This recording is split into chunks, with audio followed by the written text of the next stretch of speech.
Bissemobo bichomobo ande.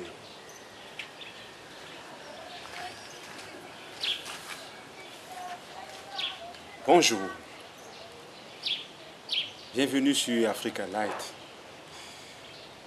Aujourd'hui, nous allons aborder ensemble une thématique fort intéressante, du moins. Il s'agit de réfléchir ensemble sur le comment optimiser, maximiser notre temps. En effet, la thématique d'aujourd'hui s'intitule « Comment optimiser l'usage des technologies dans nos sociétés ». À quoi servent les technologies? Comment pouvons-nous optimiser ces technologies pour avoir un meilleur résultat? Tel est, en quelques mots, ce qui nous intéressera en ces journées. Sans plus tarder, parler des technologies, utiliser les technologies pour maximiser notre temps. Sans plus tarder, comment optimiser l'usage des technologies dans nos sociétés revient à comment bien utiliser les technologies pour maximiser notre temps. Aussi, cela se passe en 7 étapes. La première est celle de savoir s'organiser. Et oui, c'est le talon d'Achille des Africains et de beaucoup d'autres peuples à travers le monde. L'organisation. Comment s'organiser? Comment planifier son temps? Comment travailler en le moins de temps possible? Voyez-vous, par exemple, l'être humain passe au moins 30% de son temps à dormir. Si je prends seulement la moyenne de 6 heures de sommeil par jour, ce qui fait pour un être qui vivrait 100 ans, au moins une trentaine d'années. Comment maximiser notre temps? Est-ce que parce que nous voulons travailler en utilisant les technologies que nous n'allons plus nous reposer? Que nous n'allons plus dormir? C'est loin de moi ces genre d'idées. Il s'agit simplement de vous proposer quelques éléments qui vont vous aider à mieux capitaliser, mieux maximiser votre temps. Le premier élément, comme je disais tantôt, c'est l'organisation, savoir s'organiser. Savoir s'organiser, c'est savoir utiliser le moins de temps possible pour avoir le plus grand impact et être le plus efficace possible. Dans les sociétés africaines, cela passe par plusieurs étapes. D'abord, l'esprit de groupe. Ensuite, l'esprit d'anticipation. Et surtout, l'esprit de communication, conversation ensemble. Comment s'organiser? Cela suppose d'abord chez nous ici en Afrique et même ailleurs de faire fi de certains égos surdimensionnés. Ça, c'est le premier problème qui limite notre capacité à s'organiser. Ensuite, il faut penser à long terme. Il faut penser à long terme pour savoir comment s'organiser. Et enfin, il faut utiliser les éléments adéquats pour mieux s'organiser. C'est-à-dire les logiciels adéquats, les plateformes adéquates, les programmes adéquats et mettre qui est-ce qui mérite à la place qu'il faut.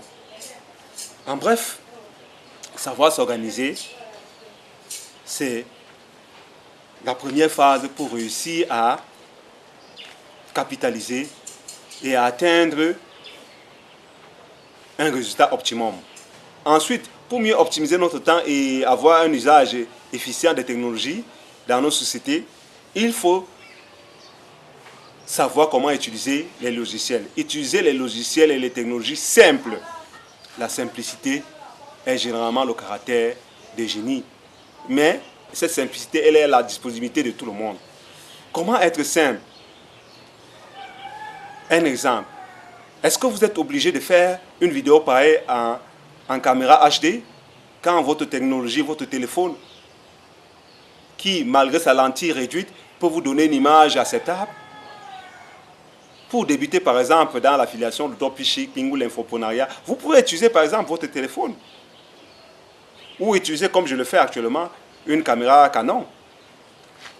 En bref, la simplicité, c'est savoir s'adapter à sa réalité. Aussi, Optimiser les technologies, c'est utiliser les logiciels simples. Vous pouvez utiliser Word à défaut d'avoir un PowerPoint sur Office. Vous pouvez utiliser Gim par exemple à défaut d'utiliser Photoshop ou Illustrator. Savoir utiliser les technologies simples, c'est aussi savoir les utiliser de manière efficace. Les technologies abondent. Comment gagner son temps? Comment faire une bonne comptabilité avec Sage Sari? Comment faire ceci, cela avec tel ou tel X ou Y logiciel? Comment avoir un autorépondeur avec GetResponse ou MailChimp qui est une version par exemple gratuite? Tous ces logiciels et d'autres que je ne citerai pas ici vous permettent, surtout dans leurs versions les plus simplifiées, celles qui permettent une prise en main directe et rapide. Cela vous amènera à des résultats efficaces. Aussi, les Africains gagneraient à utiliser des logiciels simples, à mettre dans leur programme des logiciels simples pour pouvoir implémenter des programmes, des activités, la vision qu'ils ont envie de promouvoir. En troisième lieu, comment impacter, comment optimiser l'usage des technologies dans nos sociétés africaines et d'ailleurs, c'est savoir déléguer et travailler en groupe. Et oui, l'esprit de groupe. On a la réputation, on dit les Africains sont sociaux, les Africains sont ceci, les Africains sont cela. Oui, par le passé, cela a été vraiment vérifiable. Mais de nos jours, une bonne partie des Africains semblent ployer dans cet esprit d'individualisme capitaliste.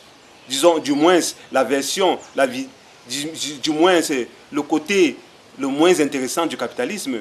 Et ils peuvent faire tous évoluer de manière individuelle. Combien d'associations peuvent faire 2 ans ensemble? Combien de groupes, combien d'entreprises, quand les parts sont partagées de manière égale, peuvent résister 5 ans? Même quand les principes sont bien établis au départ, l'esprit de groupe, n'en parlons plus des familles, où la concurrence a pignon sur rue.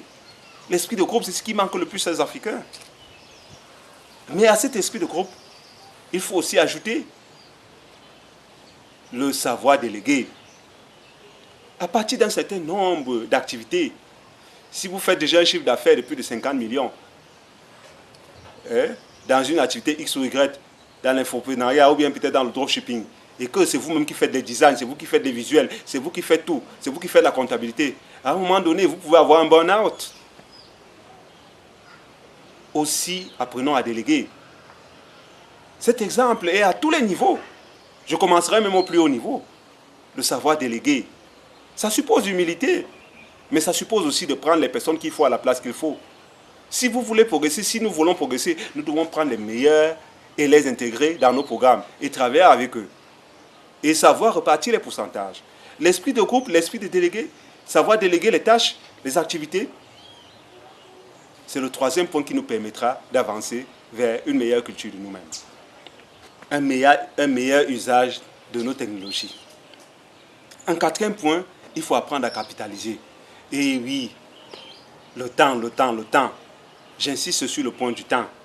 Savez-vous par exemple que Sébastien Knight, le marketeur français, travaille une journée par semaine pour imposer son business de plus de 10 ans et qui génère des millions? Il travaille juste le jeudi. Il en va même de Anthony Robbins qui travaille 2 fois par semaine environ. Savoir s'organiser. Vous pouvez travailler 2 à 3 heures par jour et avoir un résultat de celui qui travaille 4 à 5 jours par semaine.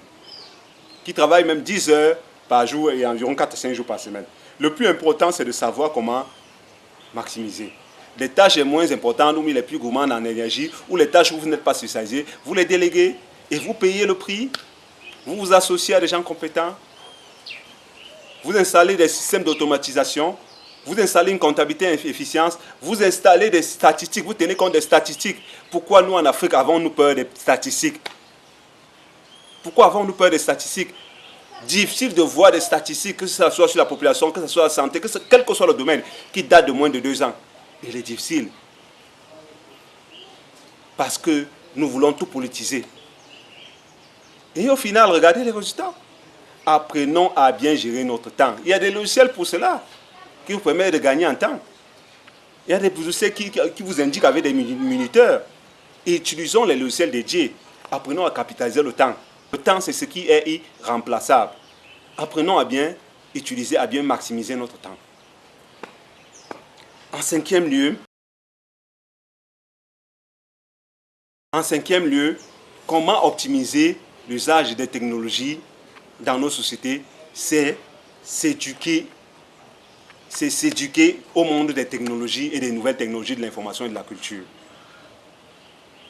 Vraiment, c'est vraiment difficile. Regardez les débits de connexion. Regardez même le prix.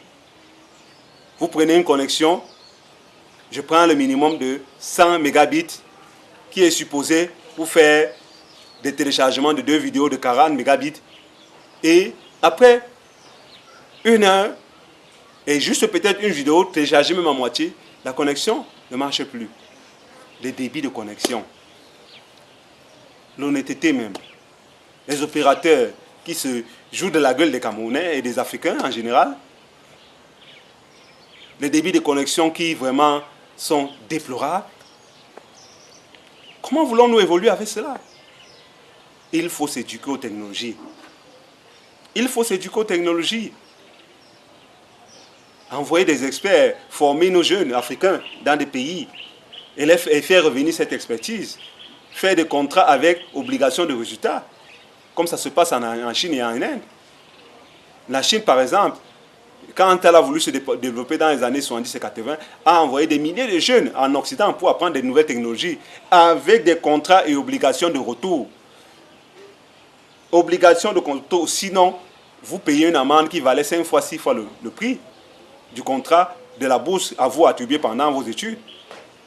Et avec des sanctions à l'appui et des polices, je dirais même des polices, qui permettaient de surveiller étape par étape, qui allaient rechercher ces ingénieurs dans les pays pour les ramener dans le pays. Ils ont pris tout un ensemble de mesures pour arriver à leurs résultats. Et avec ce retour des compétences, ils ont pu s'imposer et actuellement, ils sont parmi les meilleurs dans le monde en termes de technologie. Aussi, éduquons-nous, apprenons et adaptons-nous au monde technologique avec l'intelligence artificielle et toutes les autres données qui arrivent. Ne soyons pas les derniers, ne soyons pas submergés dans ces technologies des autres et par conséquent, de nouveaux esclaves technologiques des autres. Ne soyons pas dans cette trame. Sortons de cette trame. Et oui, comment optimiser l'usage des technologies dans nos sociétés? C'est en sixième lieu, proposé par nous-mêmes. Proposé par nous-mêmes. À ce niveau sévérin, et la plateforme Kizan constitue de bons exemples. Nous avons aussi le Cardiopad, nous avons la carte SIM, nous avons beaucoup d'exemples d'Africains qui sont en train de proposer de nouvelles solutions. Mais le pourcentage est encore extrêmement faible. Nous devons proposer par nous-mêmes. Cela nous permettrait de sortir, par exemple, de l'emprise de la mainmise technologique et surtout, par exemple, des connexions parfois machantes, des connexions déplorables dans lesquelles nous sommes. À ce niveau, comme je disais tantôt, c'est vrai que eux et sa plateforme Kizan, la carte SIMS, le Cardiopad et beaucoup d'autres inventions de jeunes Africains à travers le monde font notre fierté. Mais le pourcentage est encore faible. Aussi, nous devons maximiser, créer davantage afin d'avoir notre véritable indépendance, je dirais, technologique. Indépendance technologique qui est indissociable, qui est incontournable pour le monde futur, pour avoir un certain point, une certaine image, une certaine parole dans le monde futur. Se libérer des tares et des limites, débit de connexion faible, connexion inappropriée, des censures par-ci, par-là, sur Internet, sur YouTube, sur d'autres plateformes, et ainsi de suite, simplement parce que nous dépendons totalement des technologies des autres. Les efforts sont faits par nos ingénieurs à travers le monde, mais capitalisons ces efforts, créons par nous-mêmes, proposons par nous-mêmes, comme le fait certains, comment commencent à le faire certains dirigeants d'Afrique du Sud, du Rwanda et d'autres pays africains, du Maghreb et autres, qui essaient de proposer des solutions propres avec des satellites et des solutions propres qui nous permettront de sortir de cette dépendance technologique, du moins sur le plan des télécommunications et de la connexion Internet et des connexions Internet. Proposons à tous les niveaux technologiques, car le monde futur composera systématiquement avec, compose même déjà et composera systématiquement avec l'intelligence artificielle. Proposons, il y va de notre suivi. En dernier lieu, comment optimiser l'usage des technologies dans nos sociétés? C'est sortir de la médiocrité pour l'excellence. Et oui, nous aimons la médiocrité dans nos sociétés. Nous aimons la médiocrité. Votre enfant lave le sol et il reste des taches par-ci, par-là, des flaques d'eau. Il reste des parcelles non classées. Vous dites non, ça va. Avec le soleil, ça va sécher. Il s'est battu, non? Non, ça va déjà. Votre enfant rentre d'un examen, il a 9,5 ou 10 ou 11. Vous dites, ah, il a fait mieux. Son voisin là a eu 7, non? L'enfant de l'autre a eu 8, non? Quelle médiocrité. Depuis quand se compare-t-on au dernier? On se compare au meilleur. Apprendre à optimiser l'usage des technologies dans nos sociétés, c'est se comparer au meilleur. Un peu comme le fait Séverin Kézé. Sa plateforme sera universelle et il n'est pas le seul. Beaucoup d'autres chercheurs noirs américains le font pareil. Mais le pourcentage, comme je dis toujours, est encore bas. Apprenons à son médiocrité. Allons vers l'excellence. Allons vers l'excellence dans tous les domaines et surtout sur le plan technologique. Notre futur sera brillant, notre futur sera lumineux. L'Afrique propose déjà. Mettez un j'aime si vous avez aimé, abonnez-vous. Africa Light c'est pour vous. Africa Light est avec vous. Et proposera de manière durable pour un avenir meilleur du monde. Merci.